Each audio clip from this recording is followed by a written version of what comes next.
Sahabat yang dikasihi oleh Tuhan Yesus Kristus, mari sekarang ini kita berdoa.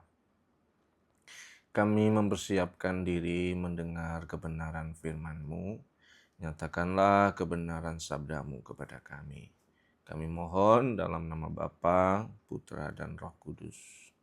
Amin. Sabda Tuhan terambil dari Mazmur 37 ayat yang ke-11.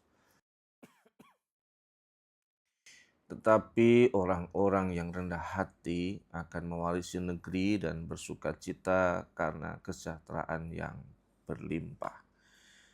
Sahabat yang dikasihi oleh Tuhan Yesus Kristus, kita mau fokus bicara soal orang yang rendah hati. Apa itu kata rendah hati? Kalau menurut Kamus Bahasa Indonesia, rendah hati itu adalah sifat yang tidak sombong, tidak angkuh, dan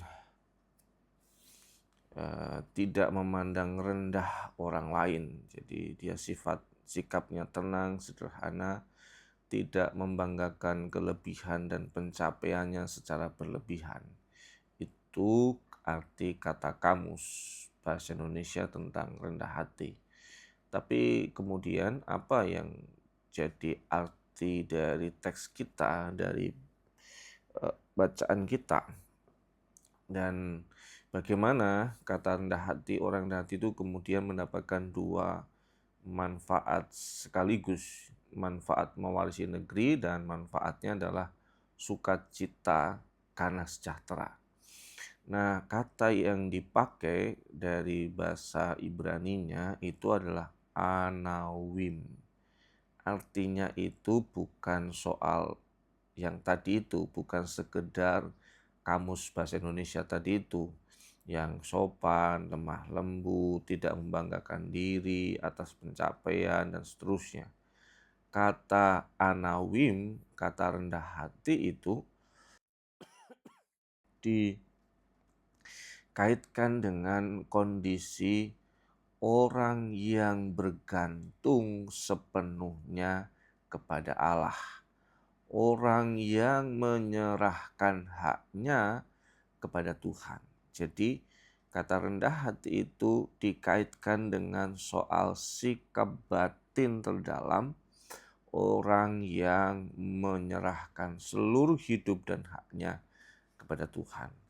Dan ini dilawankan dengan perilaku orang-orang fasik dalam teks kita.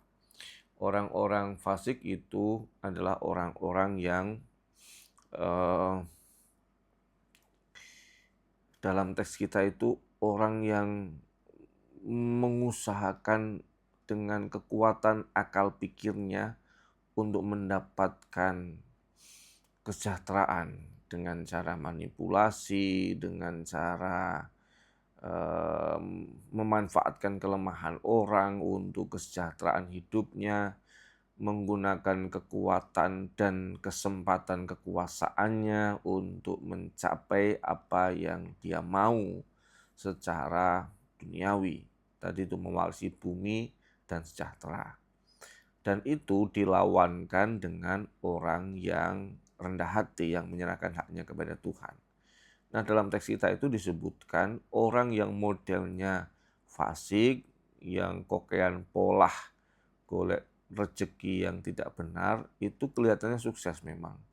Terlihat kaya dan cepat mencapai sukacita kesejahteraan. Bahkan teks kita mengatakan jangan iri dengan mereka. Jangan iri dengan kekayaan yang didapat dengan cara yang tidak benar. Karena itu tidak akan bertahan lama. Itu akan sangat sementara dan segera hilang. Tetapi orang yang menyerahkan haknya kepada Tuhan, maka hidupnya akan tetap benar, dia akan hidup dalam jalan yang beres, maka mungkin waktunya tidak sama cepat dengan orang-orang fasik, tetapi malah memiliki kesempatan sejahtera dalam waktu yang panjang, yang mewarisi negeri, mendapatkan jaminan kepastian hidup tidak hanya sekarang tetapi untuk anak cucunya. Jadi itu yang mau dikatakan. Jangan iri dengan cara-cara yang tidak benar terhadap kekayaan, kekuasaan, dan memanfaatkan kekuasaan untuk korupsi. Tetapi menyerahkan hak kita pada Tuhan, Tuhan yang bela, Tuhan yang lindungi, hidupnya benar, artinya tenang, damai sejahtera akan terjadi sekarang dan seterusnya, itu yang dikehendaki Tuhan. Tuhan Yesus memberkati. Mari kita berdoa. Bapa kami yang di surga, dikuduskanlah namamu, datanglah kerajaanmu, jadilah kehendak-Mu di bumi seperti di surga. Berikanlah kami pada hari ini makanan kami yang secukupnya. Dan ampunilah kami kesalahan kami, seperti kami juga mengampuni orang bersalah pada kami. Dan janganlah membawa cobaan, tapi lepaskanlah kami daripada yang jahat. Karena Engkau yang punya kerajaan dan kuasa dan kemuliaan sampai selama-lamanya. Amin. Tuhan Yesus memberkati.